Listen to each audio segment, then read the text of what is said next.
And the next program, this is panel discussion. This is books on books. My country is literature.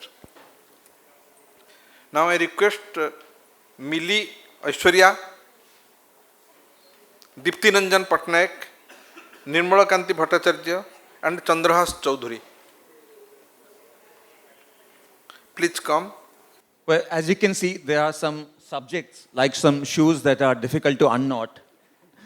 And before we started, some of my co-panelists asked me, what do you mean by this title, which I admitted to having thought of, books on books. And, well, as I see it, a literary festival has but one subject, books. And all the sessions there are just different ways of dividing up that very giant pie into different subsections. And it struck me that all of us know what books are about, but we have to make a different kind of argument for the importance of books on books. And I thought one way of getting to this question would be to ask all my co-panelists. I know perhaps, like all other writers, you started reading at a very early age, but what is the first memory that you have of reading a book about another writer or a book? Dipti, would you like to start? You want me to speak about my reading as a professional critic, or Just your first memory as a person, of reading a book of literary criticism. When did that strike you as something important? actually, when I joined the course in English Honours at Ravenshaw College, we were introduced to this reading literary criticism, and one of my first books of literary criticism was A.C. Bradley's Shakespearean Tragedy. That is the book I read for them. Well, as far as I remember, it's not an English book. I quite early in my life, perhaps late school, before matriculation or something, I read a book on Vibhuti Bhushan Bandyopadhyay, and particularly about his Opu trilogy. Trilogy came later, but about his Poter Panchali, Aranyok, Ichamoti, and Drishti Pradip. Those 4 books were discussed in a book. And just before that, I have finished reading Aranyok and Poter Panchali. So I was interested in finding out whether my understanding of the book was correct or not. So that was my first exposure to literary criticism, if I can say so. What do you remember about reading it? You had your own ideas and you found other ideas in the book. Yeah. To be on the positive side, I felt some of the things that I took away from the book, my takeaways, were reasonably correct, because the critic himself also was a very renowned person in the literary criticism of Bengal, and he also was referring to those aspects. But the other thing is, yes, I got many more things which I could not even imagine or think of, My reading was a very emotional, innocent kind of reading. But from his reading, I could realize other layers are there in the book, Millie, would you like to say something? Well, I think all of us who studied literature while growing up, during our college days, read literary criticism, and we read about poems and poets and writers. But I think much before that, in school, while I was growing up, I was fascinated, and this is maybe when I was, 3rd grade, 4th grade. I think animal characters, Jataka stories, books around those, some of those characters, some books on Ramayana, I think also really fascinated me. Of course, I think what I took then from those books was very different than when I will, understand and take back from Ramayana. And, now we have also books on some of these characters written from, for example, the point of view of women characters and so on. So, but that time it was more about, all the special powers and magic and animals who could talk and, so I think in the first instance there are different things that you absorb as a child, and those were my takeaways. I see there's a lot of young people sitting at the back, and I think it is not immediately apparent when you are very young why your love of reading should extend to reading about reading itself. Do any of you have something to say about this? Can there be something other than the power or the pleasure in the idea of books themselves, that some other arguments that other books make about what reading can mean in someone's life? Correct. If you were to say something in 2 or 3 minutes to young people about what you can get, as you were saying in your own memories of reading a book about Vibhuti Bhushan, what is it about reading that literary criticism can show us? Or where can it take us in our understanding of literature? Uh, uh, See, to begin with, as a young mind, you will be exposed more to the story, to the narrative, rather than other aspects in a book. And a book contains a lot of metaphors, a lot of interpretation of life. Maybe some books will lead us to a kind of, understanding of a higher spirituality of life, etc. But as a young reader, perhaps it is best to let go with the flow and be with the narrative, be with the story. And the narrative will ultimately engage you, ultimately draw you in, and then in the bargain, eventually you might read into the book more than the narrative itself. I think we need to read books on books, because most of the times when we read, actually, we just go through what is explicit in the book. But there are lots of things which are implicit in a great writer's work. There are a lot of things implicit which will or might actually evade the scrutiny of a young reader. And that is the reason, that is the most important reason why we should read books on books, because it makes explicit things which are implicit.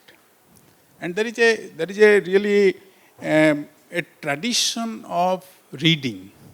And this books on books exposes you to that tradition of reading, and which is a very professional kind of thing for which we need to read books on books. If you want me to give an example Yes. from Fakir Mohan. For example, shall I read some of the...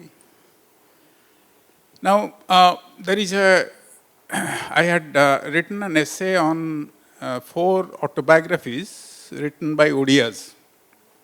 And this essay of mine is about how the autobiographies try to recover a kind of being which was battered by colonial power. Now, how autobiographies can be a way of recovering this self which was marginalized because of colonial power. So the 4 autobiographies I studied in an essay of mine. I am reading a part of it, and that will make you aware how things are made explicit. Some of the things which were implicit in the autobiography, actually you will think that when you read the autobiographies, you will think that they are trying to speak about their own lives. But beneath that, there was an attempt to really recover a sense of the self. I'm reading an excerpt from that.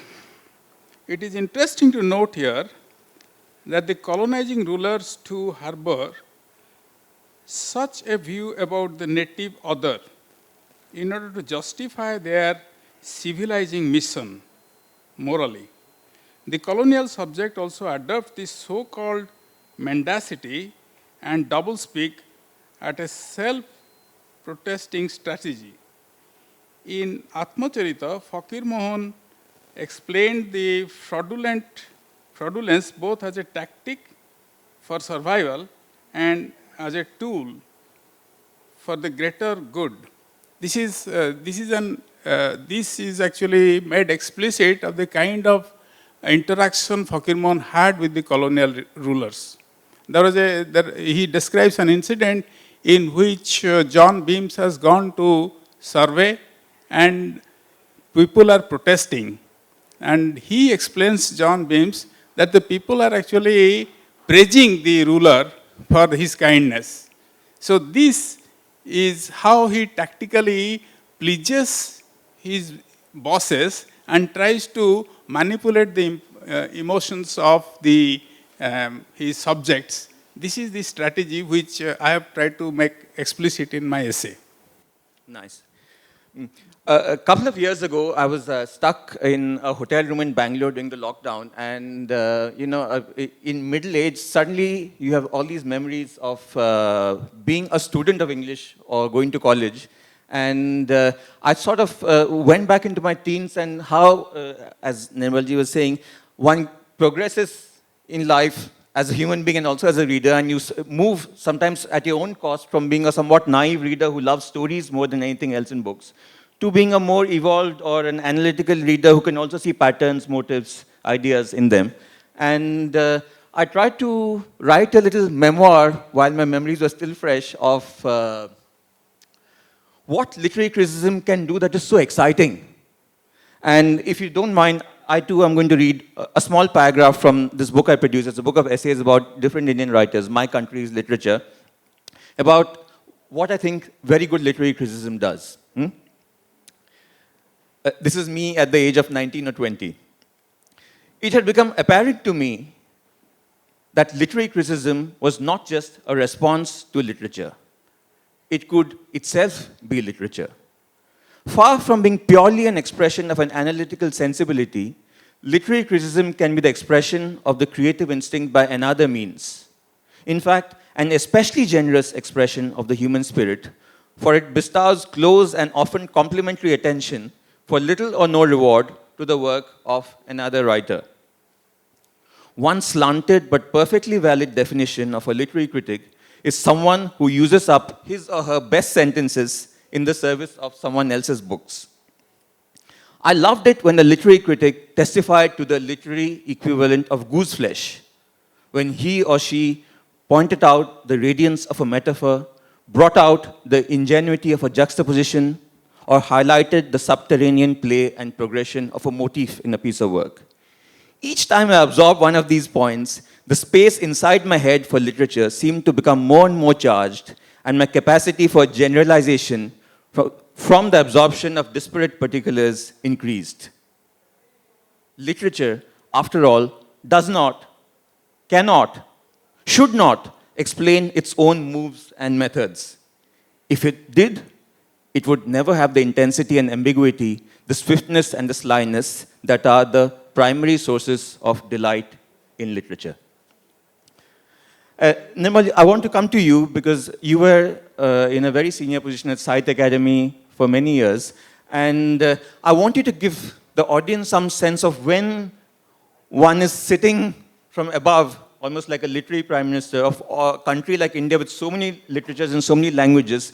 What is the work of organization and collaboration that one must do to make a composite portrait in a publishing program? I know Sukrita sitting here in the front row, and actually, like you, I also very much enjoyed reading the Sahitya Academy small monographs on many Indian writers, which used to come out. Sadly, you could only buy them in Sahitya Academy shops, not in bookshops, many years ago.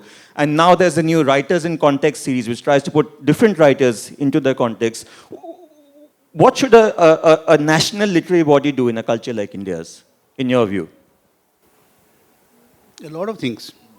So the monograph that you have mentioned called Makers of Indian Literature. This is a series, and it usually writes the biography and gives you a kind of bird's eye view about the work of the writer, who is no longer with us. Usually a live writer doesn't qualify for being a subject of a monograph. There are certain rules and regulations, and apart from that, I think one major work that literary organizations like Sahitya Academy, National Book Trust, Publication Division and others who do not have any headache about the budget because the government is subsidizing you. So you don't have to earn your revenue. You don't have to think about the sales and marketing in that big way that this has to plow back to my company for my survival. So you have a lot of scope, a lot of opportunity. So their translation activity can be a very big activity. They are doing whatever they can, but it's not enough. Translation from one Indian language into another Indian language. It is a cross-linguistic translations, which, when I say not enough, I'm making an understatement. There's very little. Still today, we do not have a translator, say, from Tamil into, say, Urdu, or from Oriya into, say, Malayalam or Kashmiri. So One good reason for intermarriage in India, I think. So yeah, you can actually, by laws of association, definitely you can give that example also. So I would think, and the translators will not come out of nothing. One, it has to be professionalized. The job of a translator has to be professionalized.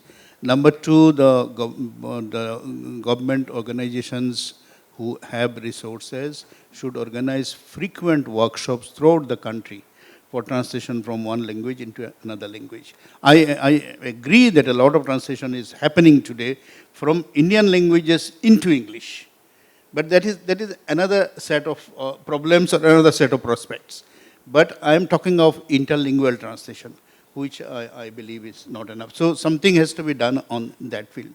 Apart from that, things like this LitFest, readings, multilingual readings of stories, of poetry. These things are being done by these organizations, but that should be done more.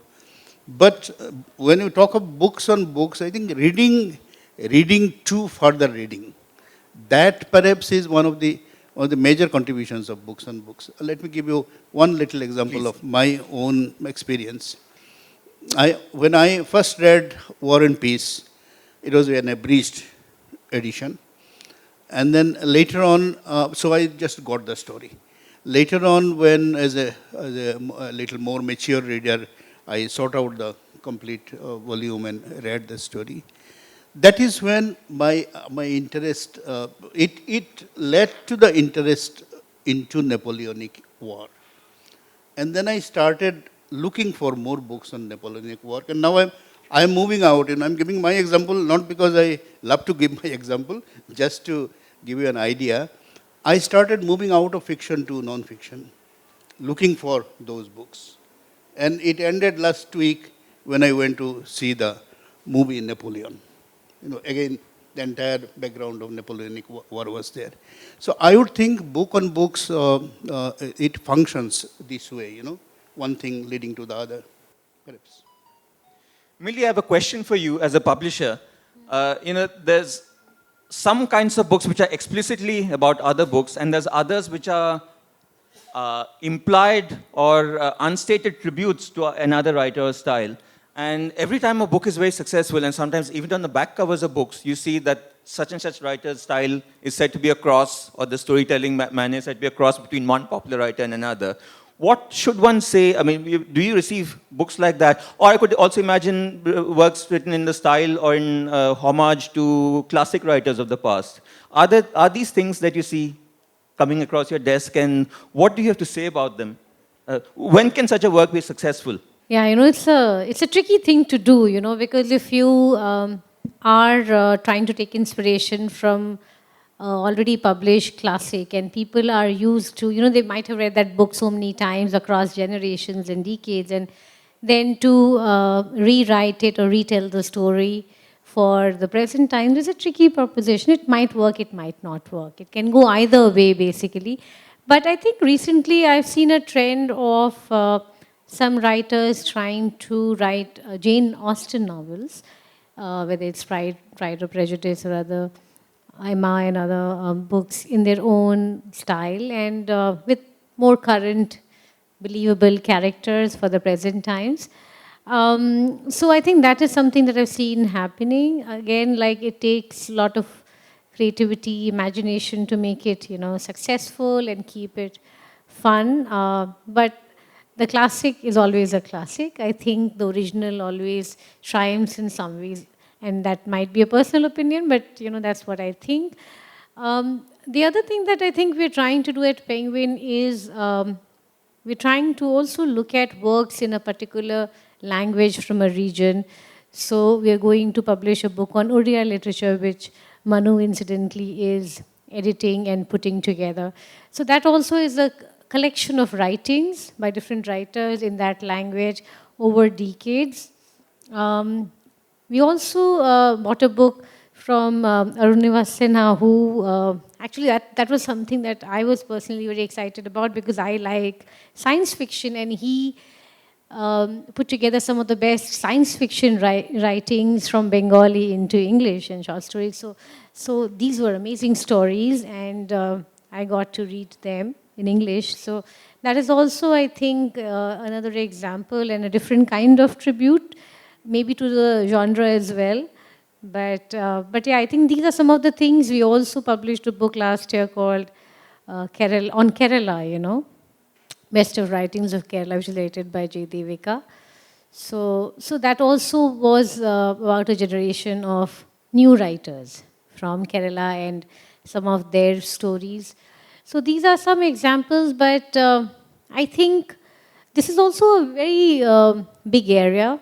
I mean, there can be different kinds of books on other books or other writings from other people rather than, your original work. Deepti, I have a question for you. I know that you have written eight works of fiction in Odia, and you are also a professor of literature. But earlier this year, you published a book with Devendra Das on Fakir Mohan Senapati. This is already one of the most written about Odia writers ever.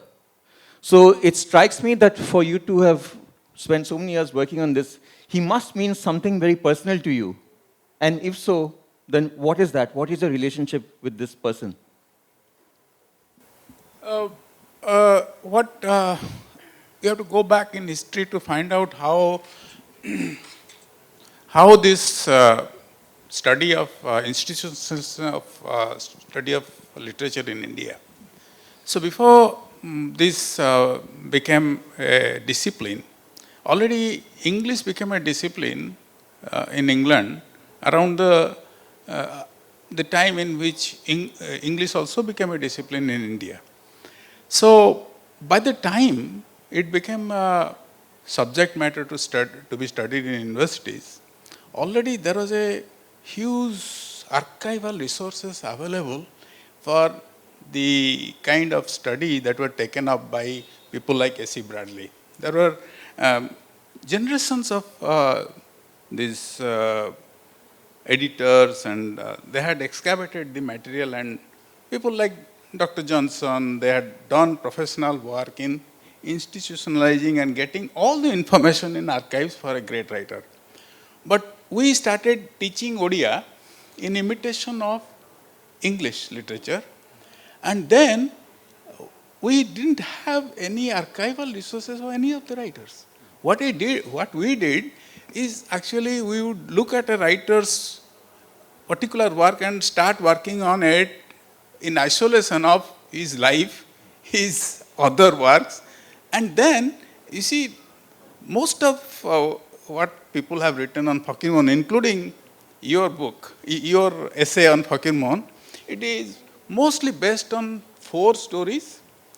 One Baudelaire autobiography and one novel.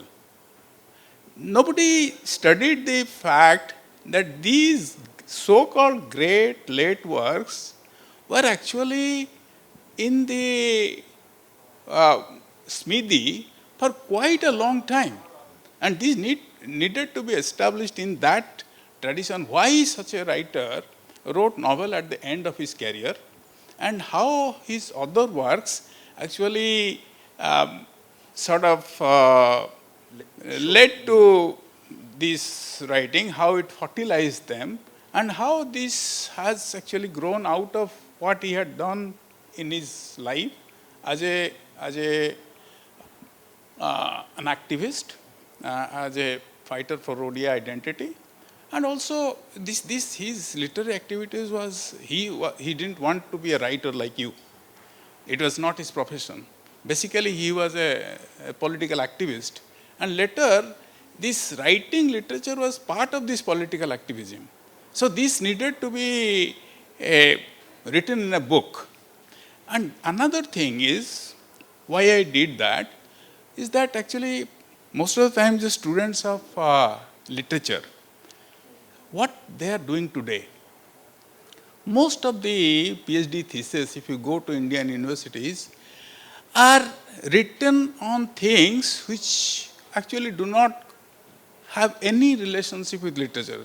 Literary scholars are working on why Devdasis danced, how many prostitutes are there in certain kind of brothels.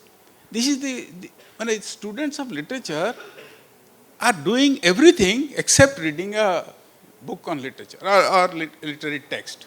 Most of this research work is being done on this culture studies or vulture studies kind of thing.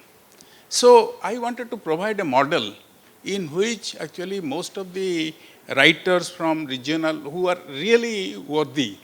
There are books on Bankim and Sarat Chandra and Tagore, or for that matter Premchand. But these writers who are not, they do not have political heft beneath them, they are absolutely marginalized. And I wanted to provide a model of reading what English students of English literature who are doing research, they should do. So this is even if you look at the kind of work on Premchand, for example, or Bankim, there will be very few readers who have read all the works of Bankim and his involvement with Indian freedom struggle and so on and so forth. These things are not archived, is not in archives. All the information have not been.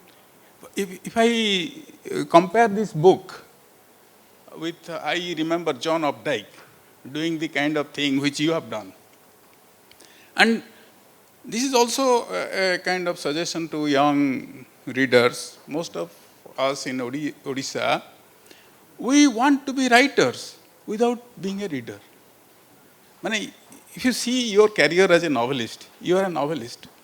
But the amount of reading you have done before actually taking up this task of a novelist, or for example, John Updike, the kind of reading he has done, I wanted to show what kind of reading what kind of reading and influences that went into making of this man, this Fakir Mohan Senapati. So if students would come to know of this, at least they will try to imitate or emulate him in some manner. That was my intention, to provide a kind of model how to engage for students of literature to engage. It is not merely the job of the students of Odia doing research. The students of English literature should act as a bridge between the global episteme and the local. That was the purpose. I wanted to set up a kind of bridge between these two. That was a very rounded and convincing answer. There were lots of other ideas there which I think we will not be able to take up. We have to leave that for another time. There's one more question that struck me when you said, you were talking about the importance of reading to anybody becoming the best writer they can be. And I suddenly remembered a few years ago, I had a wonderful dinner with a literary critic. It was a gentleman called Alberto Manguel, who's from Argentina, now lives in Canada. And he's written a number of books, not just about different writers. Robert Louis Stevenson is one of his favorites. He has some very unusual ones. But he's also written a history of reading and how reading has changed over time. But this evening, he was telling me a story about a reader he met during his childhood. Another reader. And by virtue of the story, I'm going to come to the question I want to ask you. He said, when he was young, he loved reading books and used to work at a small bookstore in Buenos Aires. And one day, a customer came in and said that, I see that you are not only working in this bookstore, you seem to be reading all the time. And he said, yes, this is a great job. And he said, I'm looking for a reader. And so Alberto said, yes, that's me. He said, no, not that sort of reader, someone who reads aloud. Can you read aloud? Slowly and well. And he said, perhaps I could do. And so I said, come, I want to take you to meet somebody. And they go to someone's house, door opens, this gentleman takes him in, go into this room, and sitting opposite him in this room is the great Argentine writer, Jorge Luis Borges, who was blind. And Borges loved reading, but, because he was blind, he needed someone to read for him. And finally, all his friends got tired of this. There's only so much you can do for friendship. And they found a professional reader, this young boy who loved reading, to read for Borges. And there is such a thing as reading a book, and there's such a thing as reading a book with another reader. And there's a book by Alberto called With Borges, recounting these stories. I just want to read you one paragraph from it about what he learned by watching someone else reading. A writer as a sort of living book, illuminating the entire world of literature. Here's one paragraph from it. Books meant the world to Borges, and not just in the simple sense that he was greatly in love with books and literature. Rather, as Manguel explains, books were Borges' primary reality. And this is the paragraph I'm quoting. For Borges, the core of reality lay in books, reading books, writing books, talking about books. In a visceral way, he was conscious of continuing a dialogue begun thousands of years before and which he believed would never end. Books restored the past. In time, he said to me, every poem becomes an elegy. He had no patience, perhaps a bit like Deepti, he had no patience with faddish literary theories and blamed French literature in particular for concentrating not on books but on schools and coteries. He was a haphazard reader who felt content at times with plot summaries and articles in encyclopedias, and who confessed that even though he had never finished Finnegan's Wake, he happily lectured on Joyce's linguistic monument. This, I think, is one of the best sentences ever written in literary criticism. Borges' library, which, like that of every other reader, was also his autobiography, reflected his belief in chance and the rules of anarchy. Which reminds me a little bit of the point that you were saying, Nirmal, of how every reader, even if you have read exactly the same books, since we read them in different sequences at different points of our life, they result in a sort of different composite meaning. And I meant to ask you all, if there is somebody in your life who either had this sort of impact on you, or who represents, a sort of a love of reading or a love of literature personified, perhaps when you were young or someone else. Would anyone, Millie? Well, there's so many books that, I read and got obsessed with for short periods of time. Yes. But two come to mind. I mean, I love Marquez, so 100 Years of Solitude. It's a big book, but I think I read it many, many times. And depending on your mood, where you are, it gives you a different kind of feeling and experience and transports you in different ways. So that was one. I studied literature, so in college I read Waiting for Godot by Samuel Beckett, and I was obsessed with the book for more than a year. So I think that is one book that haunted me in parts, and I went back to it, tormented me, and also gave me the pleasure of reading, so to speak. So these are the two for me. Okay. Nirmal? You asked not just book, you asked a person? Yes, if so, yes. I thought so. So I would like to take that part first. Actually, when during my, it begins at home, as everybody knows, it will be, again, a kind of repetition to say that there was a reading culture at home. Parents used to read, so perhaps I have inherited from that. But this was just reading for entertainment and pleasure. When I was pursuing English major in my college, so I had a professor who had a home library, and I think he is one person who greatly impacted my career. both as a reader and as a critic or a future teacher, whatever.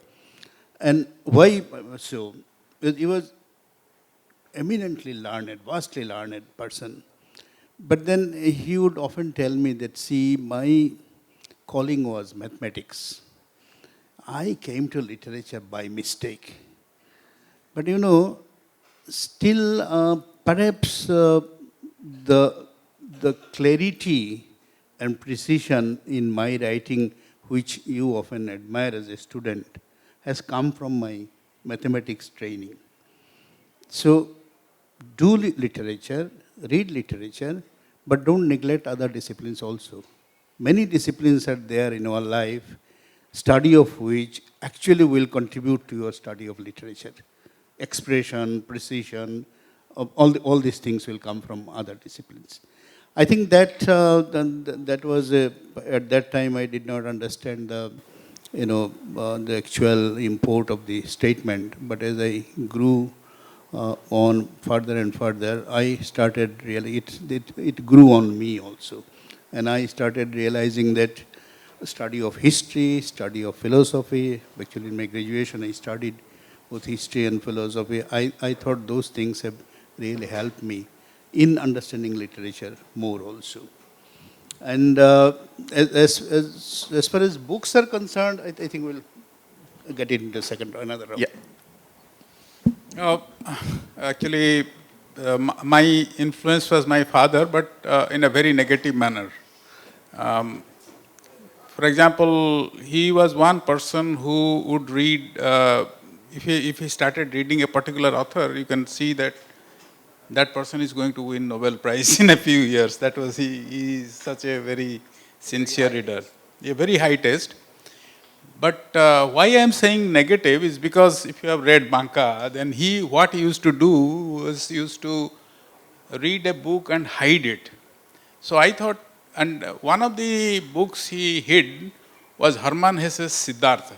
At the time in which there was a nude photograph of Simi Grewal on that. So yeah, on the cover. So I thought that it was pornography, and like all young readers, I ventured into that and discovered Hermann Hesse and Buddhism and philosophy of life, and most of the times he subscribed to the major journals in Odia, Jhankara and others, and he thought that since I was a bad student, he thought I will neglect my core studies if I went into that. So what he used to do was he used to hide it somewhere, and it was my job to fish it out and read it on the sly. That is how I read not only Siddhartha and some of the writings of Saul Bellow, Jean-Paul Sartre, and so on and so forth. I also read one of the best books I have ever read in my life, Crime and Punishment, which I have read maybe 6, 7 times. That is how I picked up. And this love with the written word, I don't think I have been able to grow out of this. And that has made me slightly incompetent in loving the people around me, about which you also you also find in your introduction you have mentioned that, and which is more important than actually falling in with the words. These are good points. My final idea in thinking of the title for this session was to think of books on books in a very physical sense, books on top of other books. Books piled up, another image we are very familiar. And I wonder if you would like to discuss, because something that troubles me a lot as a writer, maybe as a writer, as a reader, as both, is I go to so many people's houses who, on the nameplates outside the doors, a number of degrees seem to be lined up, but I cannot see any books in the living room. Or if I do, they are the same books everywhere, the same 10 or 15 bestsellers, self-help, management. What should we say, or should we, can we be writers and not proselytize for the need to have a personal library? Sometimes when I say these things, people say, well, some people can't afford books, or it's not necessary that one should always have books in order to love them. But it seems to me that these two go hand in hand, and certainly I can think of nothing more consoling than sitting in a room with books that I have read in my lifetime. So, is there something you want to say also to the young people here about why having, I'm not sure if you want to say something about why going to libraries is important, because that's what they do in the institutions, but why is it important from those books to make your own little canon in your home? Nimal, do you want to say something about that?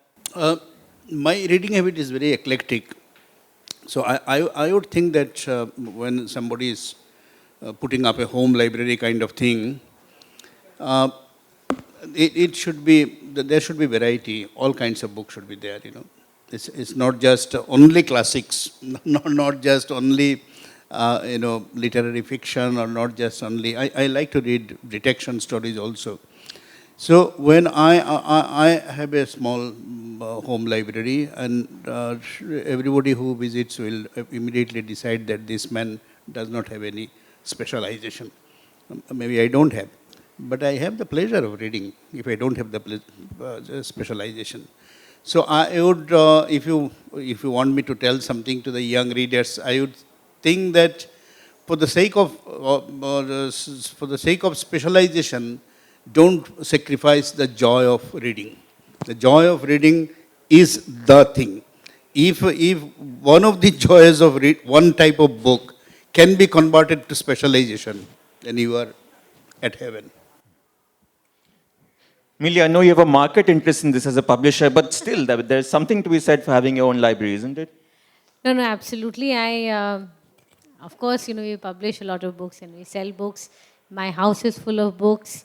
But, because we have a lot of younger people here, I have a 9-year-old daughter. She has her own library. She has, I think, maybe close to 1,000 or so. And, of course, she grows out of books, and she's 9, so books for maybe under 10 or 12. But I think, we've all grown up hearing that books are your best friend. So it's sort of, it gives you a comfort zone. It is your own space. We all have, I think, our own nooks and corners in our homes where we like to read. I have my study, which is full of books, but that is not usually where I read.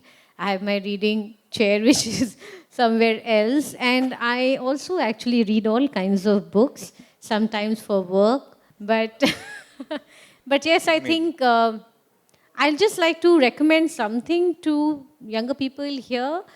You should, of course, people make recommendations all the time. Then they say, oh, read this book, read that book, or, read the award-winning books and read the bookers and all of that. But it's a great idea to spend some time at book fairs. Even if you have to spend half a day, go to different stalls, different genres, different publishers, languages, spend some time and find books that you like, and books that speak to you and connect to you. I think that is a very well spent half a day. You should wander, Sometimes it's not necessary to really be very purposeful and shop in half an hour. I think if you have to spend 4 or 5 hours, that's good. And discover your own books, discover what you like reading. I have the other problem because, I have lots of books, so it breaks my heart, but sometimes I have to give away some books because I have to get new ones. And my reading is, of course, a combination of what I work for and what I want to read more into. So I think that is where I am, but there's nothing like books, and it's a lifestyle that you cultivate, I think, over a period of time. Forgive, forgive me for sounding a discordant note. Don't have a library if you are married, and don't have a library if you are lazy. I might sound misogynistic, but if you are a lazy person, it is a really tough task to keep the books in order. You have to clean it, you have to clean the library, and for a lazy person like me, it is very difficult. And every year, fortunately, I have a friend who has a school. So what I do is I pass off some of the books I bring from Banaras to this place. Every time I come, I bring 5 to 10 books and then send it to him to his library. And then that is because actually most of the task of keeping the house in order is on my wife. So I have to fight the resentment also for having these books. And I also give away some of the books every year to the students who come and clean the space where I have this library. So if there is this toxic combination of a married man, lazy married man, don't have a library. It seems to me this problem can somewhat simply be solved by marrying another writer. Nimaji, you want to say something?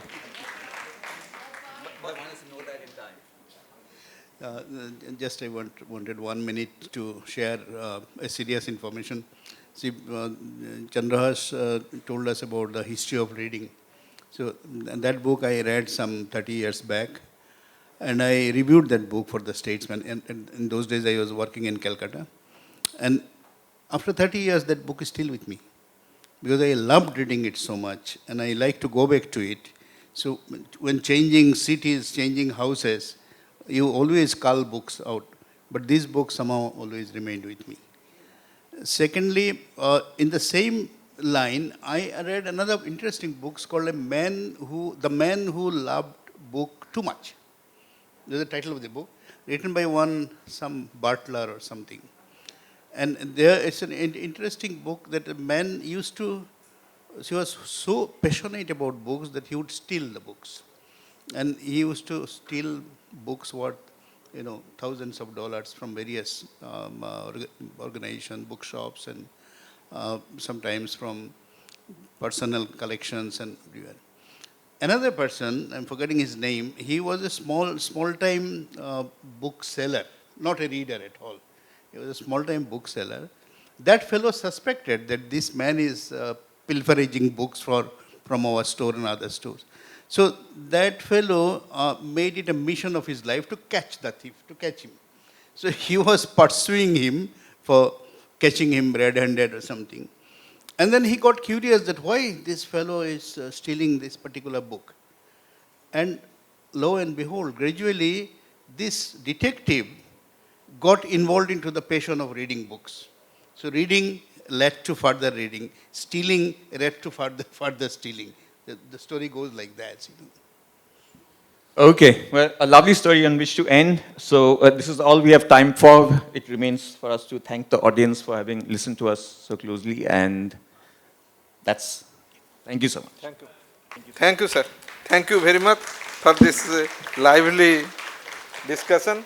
I would like to thank our sponsors, partners, organizers who have made this event possible. They are JM Baxi, NMDL, EVOS Buildcon, Indian Oil, Life Insurance Corporation of India, Steel Authority of India. Thank you all.